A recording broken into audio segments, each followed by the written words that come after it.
Viewers, a warm welcome to another episode of V News English program Perspectives, in which we bring to you an in-depth and insightful analysis of the most important international issues from the leading experts from around the world.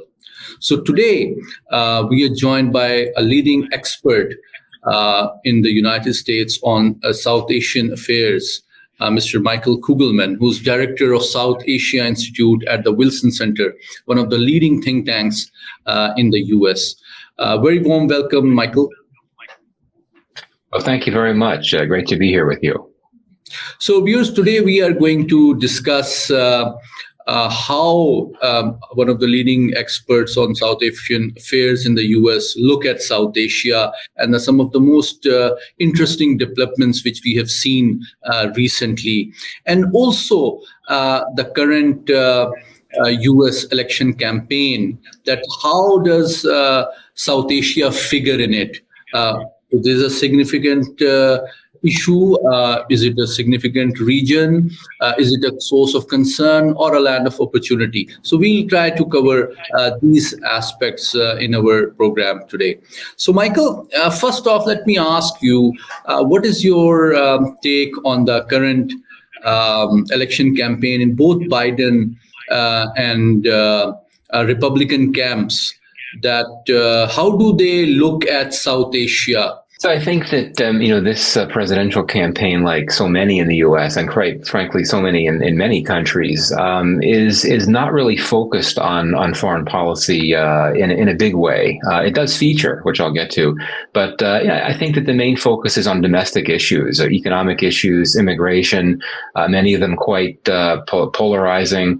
But the issue of foreign policy, broadly speaking, much less South Asia, doesn't really figure that prominently. And I would argue that if there's one foreign policy issue that really figures and will figure prominently in this election, it's the issue of Gaza. That has become front and center in this campaign. But if you look at South Asia, it's interesting that I would argue that it's Afghanistan. If there's any part of South Asia that's becoming a part of this campaign, it's Afghanistan, which is ironic given that you rarely hear anyone in Washington or anywhere in the US on policy levels talk about Afghanistan these days. It was known as the forgotten war when US forces were still fighting. But since the US pulled out of Afghanistan, it's really something that I think, unfortunately, many, if not most Americans have wanted to move on from, and that includes policymakers. And the Biden administration in particular has not wanted to talk about it, I think, because it's become a political liability, given that the last few weeks of the withdrawal were so chaotic and indeed deadly. But that's why it's become a part of the campaign, in that Donald Trump has repeatedly brought it up and used it as a point to criticize first Biden on and then Harris on. I think South Asia more broadly, we haven't really heard much about South Asia at all on the campaign trail. I don't think either Biden and then Harris and Trump have not really mentioned U.S. policy in India or Pakistan anywhere in the region. However, as you know, you have pretty large South Asian diasporas in the U.S., particularly the Indian American community. The Pakistani diaspora is actually one of the fastest growing Asian diasporas in this country. You also have a Bangladesh diaspora that's growing. So I do think that from the perspective of constituent politics, South Asia is important, but that doesn't mean that it's going to be high on the radar of the campaign. And as I said before, to the extent that South Asia features in the campaign, it's really Afghanistan. So you mentioned two very important issues which are figuring significantly in the campaign, immigration and Afghanistan. I'd like you to expand a little further on the issue of immigration, because obviously, as you rightly pointed out, a number of South Asians are playing an important role in the progress and development of the United States, and they continue to see U.S. As a land of opportunity, whether they are from India, Pakistan, or Bangladesh. How does this concern towards immigration is going to affect their future prospects? Right. It's a big issue. It's a very complex issue. And quite frankly, I'm not an expert on immigration issues, so I won't really get into that, only to say that, I do think that, South Asian Americans, members of the South Asian diasporas in the U.S., and their families, relatives in South Asia itself, I think are going to be watching this election very closely, given that I think that the positions of the two major parties on immigration issues are in many ways quite different. There are areas, though more so in foreign policy than domestic politics, where the Democrats and the Republicans actually see eye to eye. But immigration, of course, is a very different type of issue, a very polarizing issue in that regard. One final point I'll make on this, which something I should have mentioned earlier, is that as we know, Kamala Harris would be the first Indian American president. And I said that no one has really been talking about India on the campaign trail. Well, Kamala Harris, when she accepted the nomination to be the Democratic candidate for president at the Democratic convention in Chicago some days ago, she spoke a lot about her Indian upbringing and, of course, her Indian mother and so on. And I think that's significant, not necessarily for in terms of U.S.-India relations, but I do think that is important, as something that many in India will be watching very closely, just because it's very well known that of all the different South Asian diasporas in the U.S., it's the Indian diaspora that I think has been most successful at becoming a part of the political picture in the U.S., but more so, state and local politics. Certainly there are a number of members of Congress that are Indian Americans, but, for there to be a presidential candidate that's an Indian American, obviously that's a huge thing. And if he were to win the election, would be obviously something with major implications for India. You mentioned Afghanistan. How it is playing out in the campaign discourse of both parties? Can you elaborate that? Yeah, it's interesting that the U.S. decision to withdraw from Afghanistan was not necessarily something that played out on partisan lines. Many people think it might have been, but that was not the case. Both Donald Trump and Joe Biden badly wanted to get out of Afghanistan. That's very clear. Biden had been, a holdout when he was VP in the Biden administration, in the Obama administration. He opposed the troop surge. He never wanted that to happen. Yes. And those views continued. Trump, of course, we know, wanted to get out for a long time as well. But, there were many. When Biden decided to essentially complete when he decided to abide by the Doha deal that was signed by the Trump administration, and President Biden owned that decision to leave Afghanistan, there were many Democrats that didn't agree with him. There were many Republicans that did agree with him. So it's not something that's played out along partisan lines, but in the election campaign now, it's definitely become a partisan issue, in that Donald Trump and many Republicans have really been hitting the Democrats hard for that chaotic withdrawal. And, we don't really know to what extent Kamala Harris was involved in the process and the policy and the decisions leading to that very chaotic, tragic few weeks of August that finalized the withdrawal. But, Donald Trump has been suggesting that Harris played a very big role in that. So, this is something that, the Democrats will try to push back on. And of course, I think the Democrats might argue that, well, it was Trump himself that decided to withdraw. But it's very hard to come up with a response to that criticism, blaming Biden for the withdrawal. It was a botched withdrawal. That's very clear. Now, unfortunately, what we have seen in more recent days is that the politics of the Afghanistan withdrawal have now played out in the context of veterans families. Families of those that served in Afghanistan, including some of U.S. veterans that were killed in Afghanistan. This is very unfortunate. You don't like to see this, but it's just a nature of how politics are in the United States right now. That I do think we're going to see the Afghanistan issue continue to hover over the campaign and become an issue that's relevant in the context of veterans and their families. They're veterans that support Trump. They're veterans that support Harris. Obviously, it's not a partisan issue at all, as I said before. But I think it's going to continue to be a part of the campaign. We have another presidential debate coming up in some days, and I would not be surprised if Donald Trump brings up the Afghanistan issue in that debate as well. I think moving beyond the campaign trail, but when we witness the recent statements by the State Department, the recent visits by the Pentagon leadership to South Asia, we notice a degree of concern in Washington, in Tampa, regarding the rise of terrorism in Afghanistan. And I notice a degree of convergence of this mutual concern in Islamabad, in Pindi, in Washington, and in other power centers in the US. Do you think it is something that makes the US concern deepen towards Afghanistan, or it is something which is just temporary and occasional?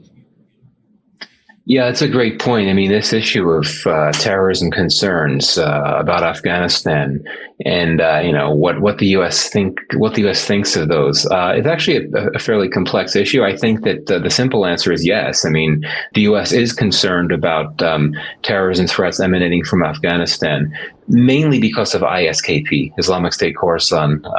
This is the group that the U.S. is most concerned with, I think it's concerned about what it views to be a growing global threat posed by ISKP, which of course is based in Afghanistan and has been since its inception.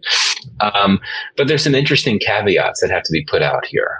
One is that you hear U.S. officials, certainly Tom West, has of course the U.S. Special Representative to Afghanistan. He's made specific reference to this in public remarks.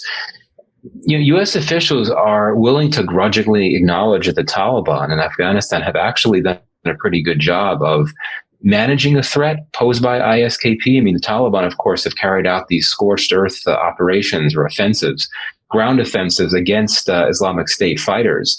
They've killed many of them. And, even though there was there were several IS attacks in Afghanistan just some days back, but the number of Islamic State attacks in Afghanistan have actually gone down over the last few months. And I think that's something that the U.S. recognizes and attributes that trend in great part to the Taliban's offensive. So, perhaps the U.S. indirectly sees the Taliban as a counterterrorism partner, even though there's no known, collaborations between the two. But the U.S. view, the U.S. government view, and this would be my view as well, is that even though the Taliban has perhaps been able to keep Islamic State at bay in Afghanistan, the group continues to have a growing capacity to project a threat well beyond Afghanistan. And we've seen that with the recent attacks in Russia and Iran, the foiled attack, as I understand it, on a Taylor Swift concert in Austria. So there's a lot of concern.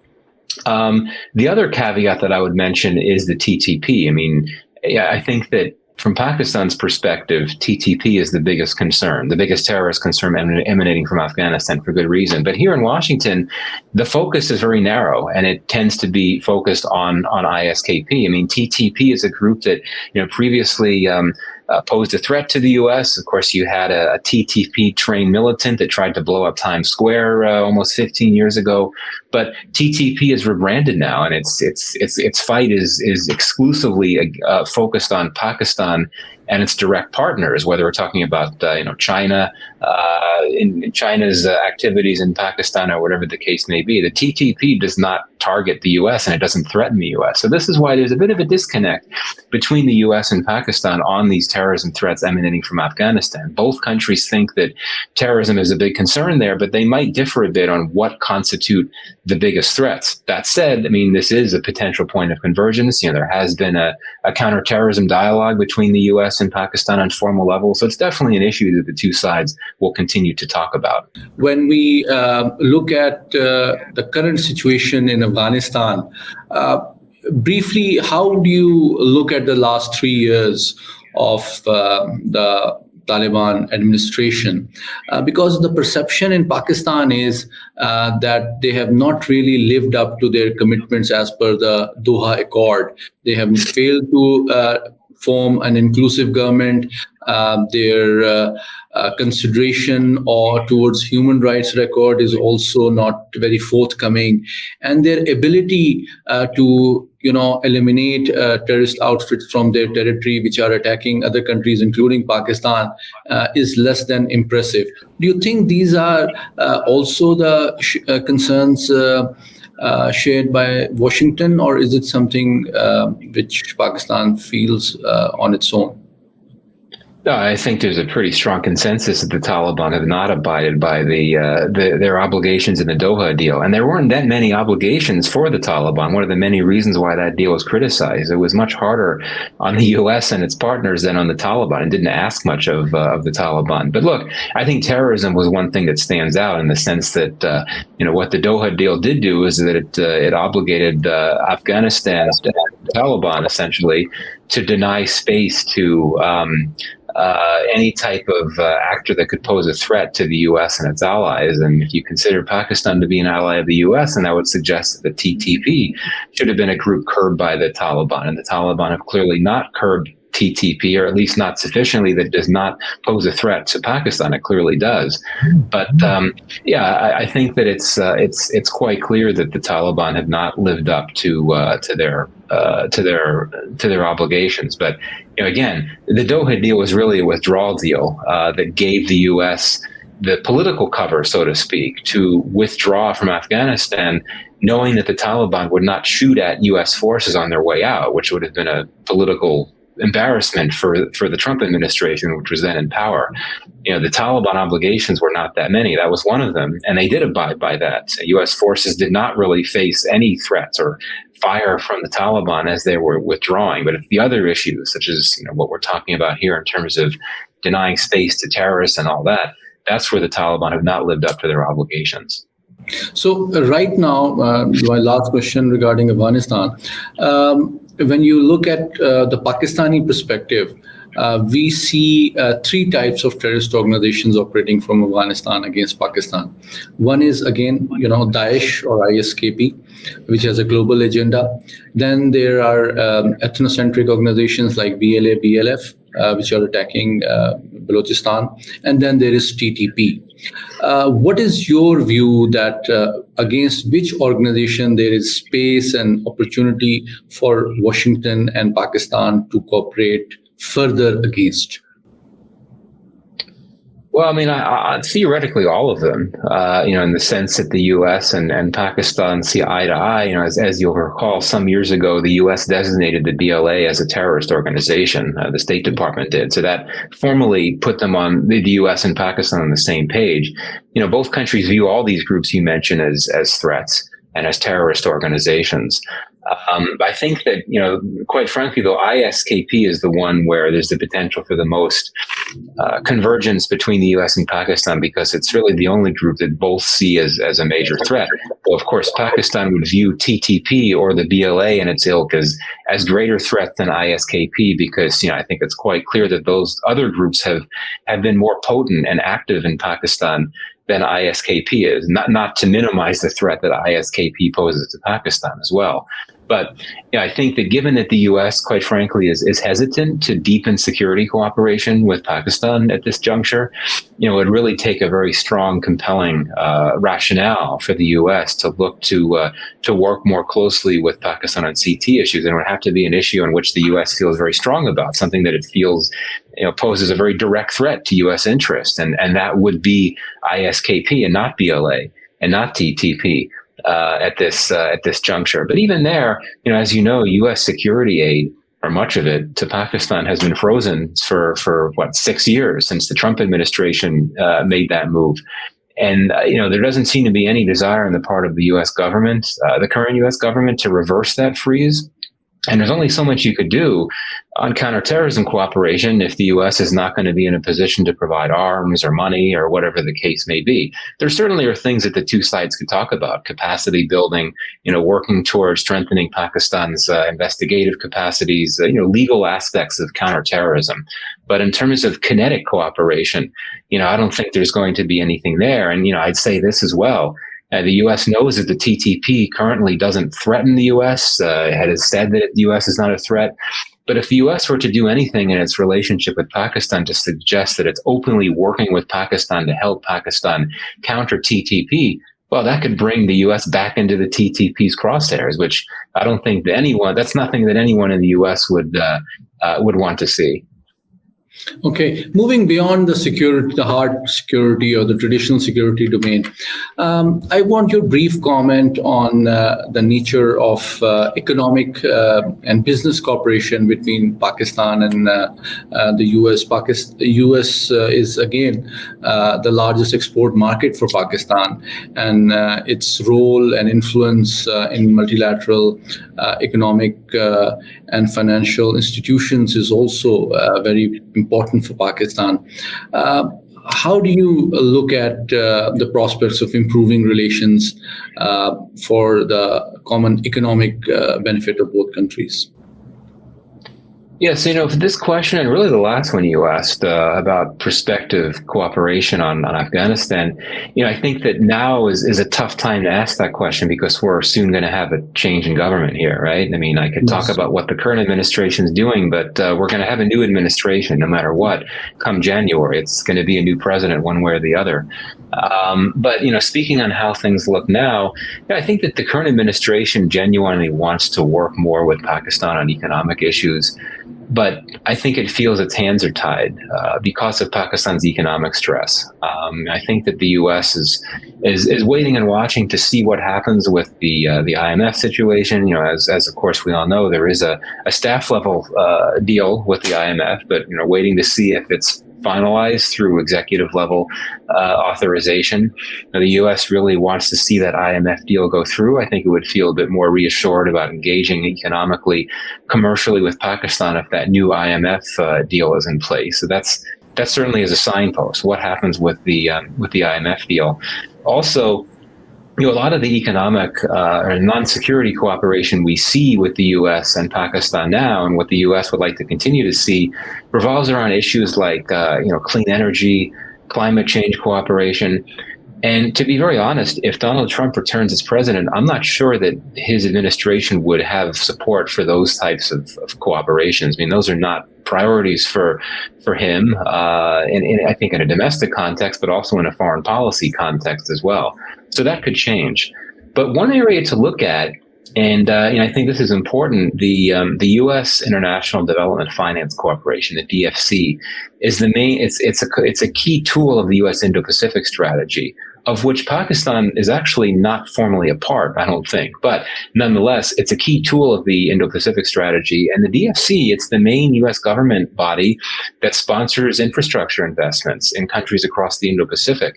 And Pakistan is a country where the DFC has been on the lookout. I mean, as you know, I'm sure we've had senior DFC officials in Pakistan in recent years scoping out possibilities. Right now, there's not much of a Pakistan portfolio to the DFC, particularly compared to India, Sri Lanka, and some other countries in the region. But it is a country that the DFC is inclined to look favorably on in terms of potential investments. So that's something to consider. And I think there would be an interest in that. There would be a bipartisan support for that in Washington, meaning that whatever happens in the election, there'd be interest in continuing to engage on that. But I really think that it's we're in a holding pattern now when it comes to U.S.-Pakistan economic cooperation. The U.S. is hoping to see the IMF deal go through and hoping to see some semblance of economic stabilization that goes beyond what we have now. And the economy has stabilized compared to how it was last year in Pakistan. But still hoping to see the investment climate and the economic situation more broadly improve before there'd be a comfort level with making deeper commitments on economic assistance. Final point on this, I'd argue that the benefits that Pakistani officials and Pakistani business leaders may put out there, the reasons they give why the U.S. should do business with Pakistan, quite frankly, these are things like, large growing markets in urban areas, young tech savvy population, all that. These are the same benefits that you have in India and Bangladesh. And the U.S., quite frankly, has historically been more comfortable engaging with India and Bangladesh. Bangladesh, of course, is going through a bit of an interesting time now. But nonetheless, I think that Pakistan's challenge is to present a pitch to the U.S. about what makes Pakistan unique as a market for U.S. investment. I think that's something that Pakistan needs to come up with. You mentioned Bangladesh, and that would be my last question. We have a new administration in Dhaka. And there were some interesting allegations made by the outgoing former Prime Minister Sheikh Hasina of the U.S. involvement in her unceremonious departure. Any thoughts on that? Well, it's like deja vu, of course, given that we've heard allegations like this in the Pakistan context as well. Now, I think that Sheikh Hasina has always been. I mean, when she was in power, she strengthened relations with the U.S. The U.S.-Bangladesh relationship actually grew in a big way, economically, strategically, even in terms of defense. But she has always been suspicious of U.S. intentions, just because of history. I mean, because of actual U.S. policies, U.S. support for Pakistan during the '71 war, as well as the U.S.'s very strong support for Muhammad Yunus, who in recent years had become a bitter rival of Sheikh Hasina. So I think that her view is that the U.S. tends to side with her rivals.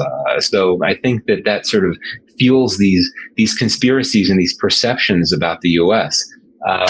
This was an organic, spontaneous mass movement in Bangladesh, triggered by a particular issue, job quotas that many people didn't like, and then Bangladesh's Sheikh Hasina's security forces cracked down viciously on peaceful protesters, and that basically turned the country against her. I mean, these are internal domestic factors that drove the movement that led to her ouster. There was no outside role, whether the U.S. or China or Pakistan, because as you know, there have been allegations from mainly those in India, but also those loyal to Sheikh Hasina, that it might have been China or that it might have been Pakistan, not just the U.S. that was behind her ouster. But this was a mass movement. It was a traditional people power movement.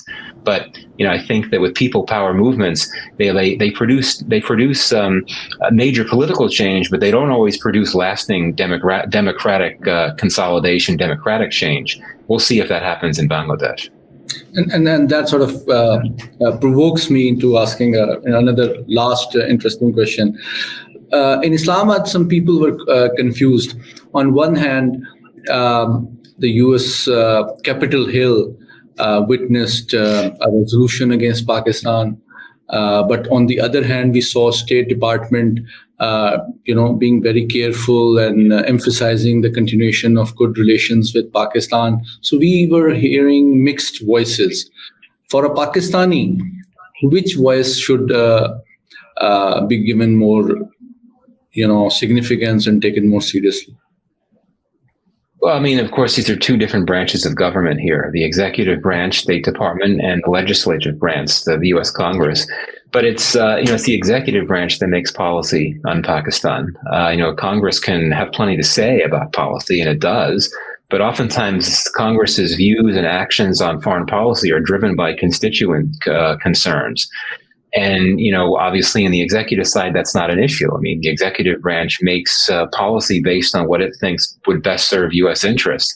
And, clearly, the U.S. government position is that it best serves U.S. interests to work with the current Pakistani government, for the reasons that I mentioned earlier, not a desire to move extremely close to Pakistan now, but there's a willingness to engage with interlocutors across the board, civilian and military leadership in Pakistan. So I think, short answer to your question is, I guess that what the State Department has to say carries more weight, just because it's the State Department which is in a literal sense leading U.S. policy toward Pakistan, but it's the executive branch that actually makes and implements policy. Congress does not do that. It does have a key role. It votes on funding issues, foreign aid, that type of thing, but it doesn't actually make the policy toward the country in question.